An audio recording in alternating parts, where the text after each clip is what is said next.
প্রাচীন আমলে তো কোনো মোটর সিস্টেম বা টিউবওয়েল সিস্টেম ছিল না যে পানি খাওয়ার জন্য। অবশ্যই আপনারা সকলেই জানেন প্রাচীন আমলে পানি সংগ্রহ করতো বিশাল বড় কূপ থেকে। দেখেন এটা হচ্ছে শালবন বিহারের কূপ। এখান থেকে বৌদ্ধরা আজ থেকে 1000 বা 1200 বছর আগে পানি সংগ্রহ করতো। কুমিল্লা শালবন বিহারে প্রায় 1000 বছর আগে বৌদ্ধ ভিক্ষুদের জন্য তৈরি করা হয়েছিল এই জলাধার বা কূপ। বর্তমানের মতো তখন পানির লাইন ছিল না।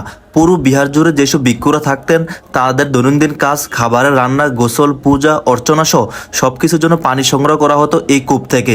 ভাবুন তো, 1000 বছর আগে এই একই জায়গায় দাঁড়িয়ে ভিক্ষুরা পানি তুলতেন। মৌসুম অনুযায়ী এখানে বৃষ্টির পানি জমা হতো।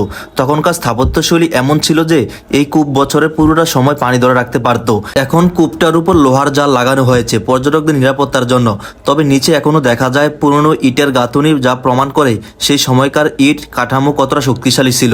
এই ইটের ধরনও ময়নামতির অন্যান্য প্রত্নতত্ত্ব স্থানের মতোই, যা গুপ্ত ও পাল যুগের স্থাপত্যের পরিচয় দেয়। তো আজকের ভিডিওটি এখানে শেষ করতেছি। সবাই এই ভিডিওটি শেয়ার করে দিবেন যাতে দেশের সকল মানুষ কুমিল্লার ইতিহাস এবং ঐতিহ্য সম্পর্কে জানতে পারে।